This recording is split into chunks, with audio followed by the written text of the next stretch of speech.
This is the Takomo 101T, one of the most polarizing clubs on YouTube right now, and today we're gonna play them in the coldest and windiest conditions I've ever experienced. But before that, we're gonna get into what these clubs are, where they're from, and how they're able to charge more than 50% less than the biggest golf brands in the world, because I think Takomo, a very tiny golf brand, is doing something that could change the entire golf industry forever. Everybody has been asking me to review these. The best looking golf clubs you've never seen. Tacomo Golf. So Takomo, a small Finnish company, sent me these clubs today, and we're gonna take a look at them. They didn't pay me to do this video. I'm not even gonna endorse them. I don't care if you buy these clubs, but what they've done to the golf industry is really impressive. Almost as impressive as the price of these clubs. $589 for a full set of irons. Yeah, you heard me right. Takomo, a brand you probably never heard of 5 years ago, offers an incredibly wide range of clubs that fits the vast majority of golfers, all of which are nearly half the price of what Ping, Callaway, TaylorMade, or Titleist are going to charge you. And they're able to do this because they're a direct-to-consumer brand, meaning they cut out the middlemen, the big box retailers, and sell their products directly from their website or their manufacturers. I'll get into that in a second. And so they can charge significantly less for a product that does a very similar job. However, that's not new for Takomo or for golf at all. And I'd argue that the very first golf clubs ever made were direct to consumer. Back when shafts and heads were all wooden, they were made by hand, and the further you go back in time, the fewer and fewer people knew how to make them, and they took so much time that these guys could not just pump out a ton of them to stock up department stores, because they all worked at golf clubs, usually being the club professionals, and so were busy making clubs for their members. The first golf clubs that got into the United States at all were almost certainly direct to consumer, as the people probably purchased them from golf club makers in the UK and then brought them to the US from there, sparked the game from having people see them play those clubs. But after that point, and going into the late 19th and early 20th century, small box stores began selling clubs that could stamp the names of the best golfers in the world on them, and then that got picked up by even bigger box retail stores, and then that got picked up by magazines, grew from there to where we are today. But still today, and 30 years ago, 20 years ago, there were direct-to-consumer brands, with some of them even partnering with touring professionals to make their brand more publicly appealing. And it's that exact idea of companies bringing in these guys to help market their clubs that I think Takomo has done so incredibly well, even when their equipment isn't necessarily that appealing. All of the Takomo clubs are made in China, and they also don't offer a ton of customizations to help them fit more players like a lot of people want. They also, at least for the 101s or 101Ts, are likely using manufacturer iron blanks from China, meaning that any company that starts up right now and contacts those manufacturers can get the exact same type of club made for them with a slightly different stamp on the front. But people don't really care because, for one, most companies make their clubs in China or Taiwan nowadays, but also they're so incredibly affordable, and honestly, they work pretty well too, or at least from what I could tell earlier, they're not just cheap clubs, they perform well. I'm gonna take a 6-iron here because I do know these are kind of juiced. I don't know if you can see this all that well, but we're gonna hit the 6-iron. Okay, it felt really good. Might be a little right. So I'm out here struggling, but the clubs are doing just fine. You know, if I don't play well, it's not the club's problem.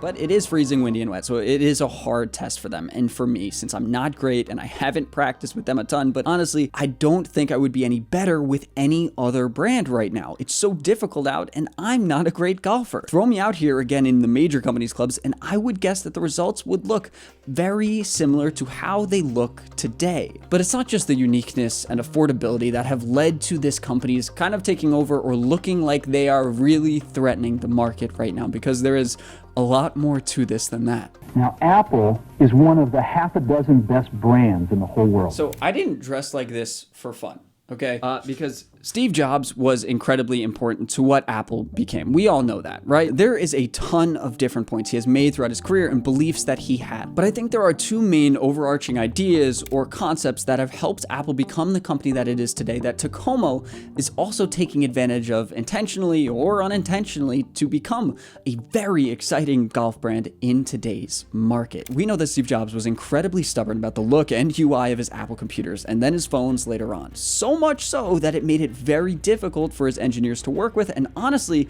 kept Apple lagging behind some other companies in certain capacities like battery, screen size, thickness, etc. And with Takomo, we've already talked about how nice their clubs look, or these clubs look at least, and the vast majority of their others look incredible as well. And because they look so good and are very reasonably priced, well, it's easy to get around that they might not have the most R&D and money behind them, or aren't necessarily the best fit for the golfer. Now, there are some exceptions to this. If you have a special use case, like you're a competitive golfer who needs to have every single shot perfect, well, maybe you'll want more customization like you can find in a lot of the other big brands. But that's something Apple had to deal with too, with macOS not necessarily fitting for certain engineers' workload. So they had to go to Windows to operate on different systems because Mac didn't support them. But that's not the majority of computer users. In the same way, those golfers that need perfect equipment aren't the norm. And the norm is where these companies can make the most money and honestly have the largest,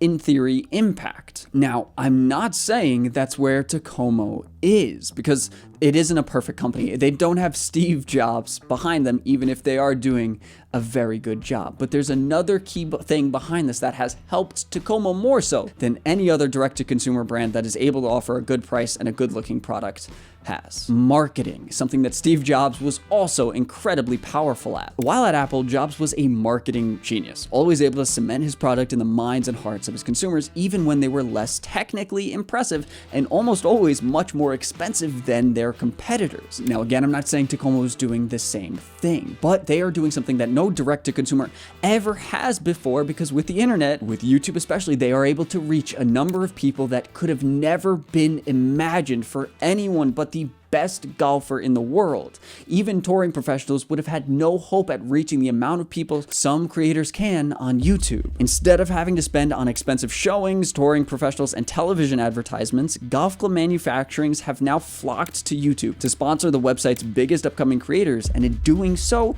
are able to reach massive audiences. But more importantly, direct-to-consumer brands have never ever capitalized on that, or capitalized as well as Takomo is right now. They're putting their clubs into the hands of fun golfers to watch online, and then that's spreading the word about them enough to get into the hands of even more creators that might have even more influence, like Rick Shields, which is spreading the word even further, a word that is already strengthened because of their very clean look and even more impressive price tag. All of which creates a very appealing recipe for a brand that can hit the market and potentially steal a very significant market share away from the bigger guys, especially in the irons industry. Over the past few decades, there hasn't been a ton of research and development into the irons, at least compared to the woods and even the putters as of recently. And that means that there's not going to be a ton of difference between the very best irons and then the slightly good irons and then the terrible irons, meaning that these clubs that may be more simple or basic can still fit very well with a decent amount of players' games. Today was miserable, but I was excited to come out here and try these because I think they look really good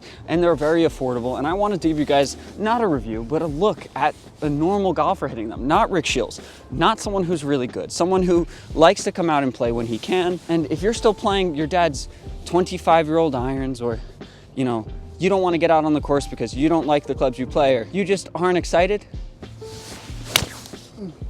well, Takomo might be a good idea for you. And remember guys, I want to remind you that I wasn't paid to make this video. These Takomo irons are the real deal, and I had a lot of fun using them, but I don't care if you buy Takomo or if you buy Sub 70 or Ben Hogan irons or any of the other direct-to-consumer brands. I just love the price and ability of these clubs because it makes golf more approachable. It makes new clubs approachable for a lot of people that could have never conceived it, and they're good clubs, and there are ways to find ones that fit well for you. So it's good to keep that in mind, and good to check out these irons because they might just be worth it for you. And I do want to thank my Patreon support. That's Drew Jake Parsons. I wouldn't be able to make all of these videos without sponsors and without the Patreon. So if you guys want to support me on there, see a couple more shots or the whole round from today, go check it out over there.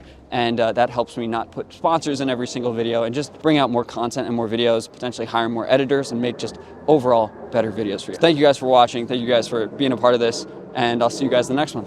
Peace. Oh my God, it's so windy.